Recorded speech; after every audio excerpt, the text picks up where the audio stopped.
Let me show you how they do it here at the railway station. We are at Mombasa, Mazeras railway station. Let me show you. Look at that. Look at that.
These guys are changing lanes. You see? They're trying to change the lanes of the railway.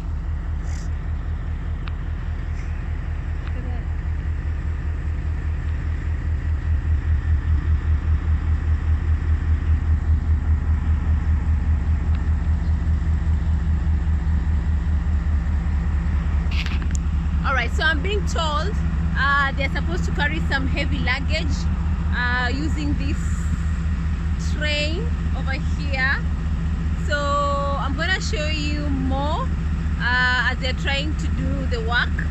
So stay tuned. Please don't forget to subscribe, okay?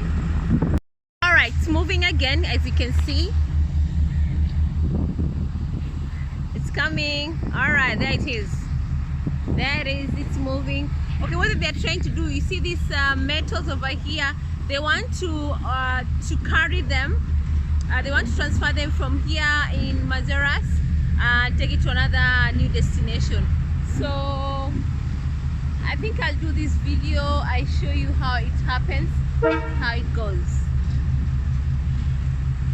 Look at that.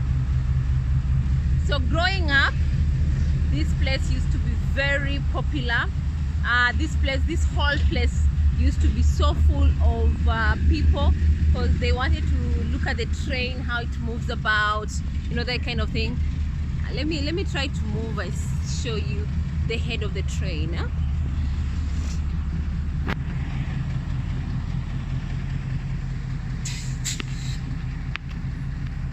That's how it is. Look at that. Oh wow, they've already joined it. They're linking it up, oh? And then they carry some stuff over there. Let me show. Okay, so I've reached. They're going to link it up. Let me show you.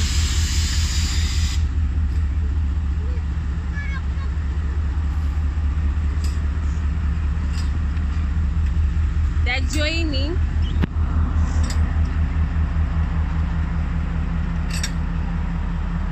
Mamaliza. Pole, natakuna fale. So they are linking it up from the head of the train up to this. Oh, sorry. Up to this.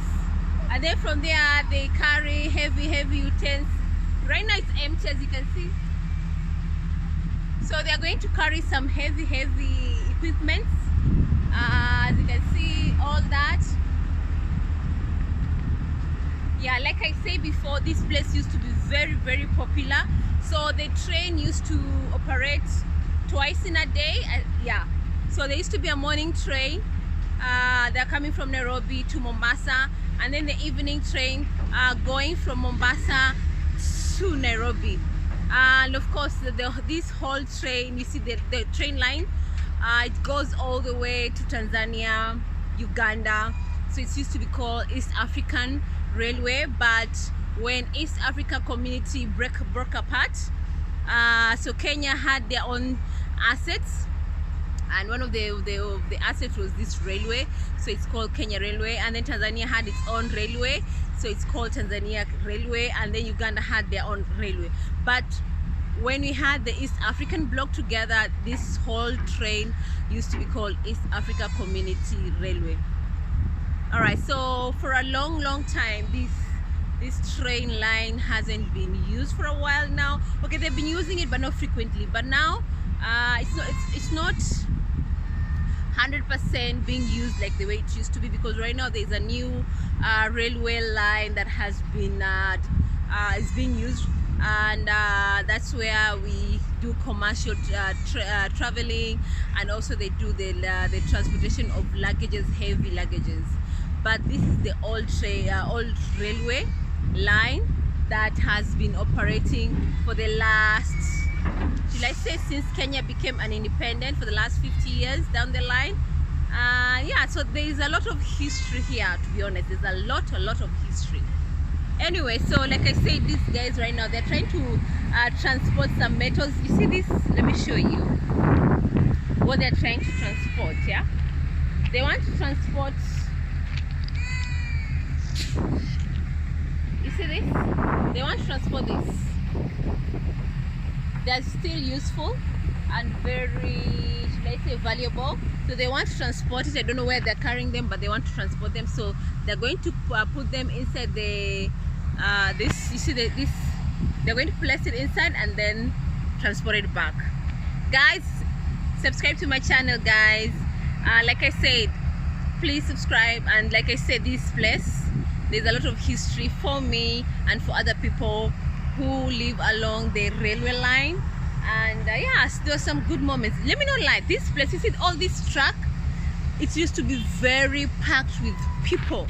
Every single day there were people, morning and then in the evening, because customers, or should I say passengers, they used to, you know, come from this route, because traveling with the railway line, it used to be very affordable, very comfortable, and yeah, and it was easier for the, you know, for Kenyans to travel within Nairobi, within Mombasa, and of course other parts of the country.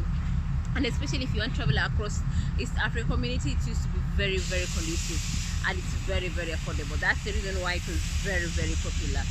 All right, let me know what you think. All right, like I said, I'll just want to show you a bit of what's happening here. Like I said, this is the Kenya Railway, the old Kenya Railway. Right now there's another Kenya Railway line that has been used. It's being used. It's like what, 5-10 years down the line. Yeah, 10 years old.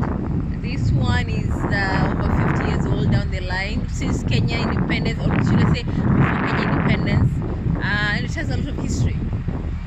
There is this famous movie that was done about the Tsavo lions, when the Indians, or should I say when Kenya was building railway, and then there was these man-eaters from Tsavo. They were like literally killing Indians, or should I say workers, who were trying to build the railway at that time. So basically this is the famous railway.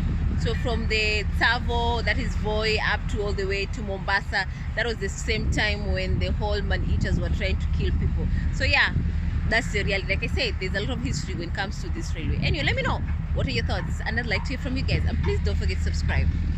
All right, so what is the story about the Afrikaners who have moved to America as refugees? The reality is, once upon a time in South Africa, there used to be apartheid. Apartheid is whereby the people were divided between races. You go to different schools, you go to different neighborhood, you go to different jobs depending on your race. So there used to be the whites, the colored, the black, the Indians, and many other races. The ones who were known was basically the white, who were the upper class, then the Indians, of course, then the colored, then there's the black, who are the bottom of the pyramid. That is the reality. So who benefited the most? Of course, it's the whites who benefited. That is the Afrikaners who benefited the most.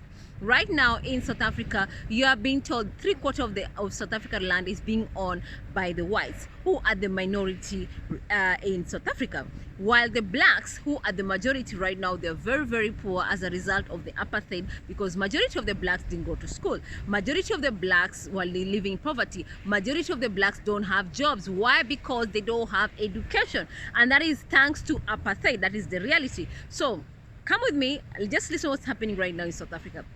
So as a result, today, fast forward after independence, when Nelson Mandela was announced as the president of South Africa, fast forward to now, 2025, South Africa is experiencing a big problem of criminals. There is a high number of criminality in South Africa, and that is the reality. In fact, the rate is so high, it's one of the highest in Africa right now. Why? That is the big question that everybody is asking. Thanks to apartheid, majority of the blacks didn't go to school. They don't have education. They have grown up to become adults. Right now, they have families. They want to take care of them. But they don't have any jobs. They cannot take care of their kids. They cannot take care of themselves because they don't have any education. They cannot get jobs, and they turn to crimes. That is the reality. So this crime is affecting everybody in South Africa. Whether you're white, black, Indian, it doesn't matter. It's affecting everybody. So when people say, oh, there is a lot of criminality in South Africa, yes, it is true. It's there as a result of apartheid. So now the government is trying to fix the problem. It's trying to make corrections, whether it is trying to divide land so that at least some of the blacks can get some of the land so they can take care of themselves, whether it's trying to educate the blacks so that they can get jobs, whether it's trying to come up with a system where people can have these skills that are literally in demand right now so that they're able to get jobs, or they can become self-employed and become productive members of society. That's basically what the government is trying to come up with, measures to try to curb this criminality, because as a result of people fighting poverty and not having jobs and not be able to take care of themselves and their family. So are the Afrikaners experiencing genocide in South Africa? No. Has it been proven? Yes. Is there criminality in South Africa? Yes. The whites affected? Yes. And so are the blacks, and so are the Indians, and so are the other races. Literally, criminality is affecting everybody across the board. That is the reality of what's happening in South Africa. Let me know what you think about this video, and drop your comments, and please don't forget to subscribe. Alright, so I am done with my recording, so I'm going back home. And yeah, it's been a bit hectic because you know, it's a bit cloudy, so it's raining a bit, and then yeah, you know, when you're trying to record something and then some things work out, other things don't work out. But other than that, well, let's see. Don't forget to subscribe, guys. Oh, let me show you.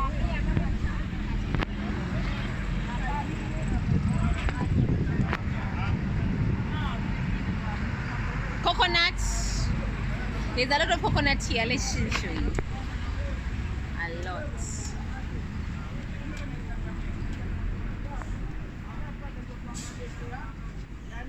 Coconuts.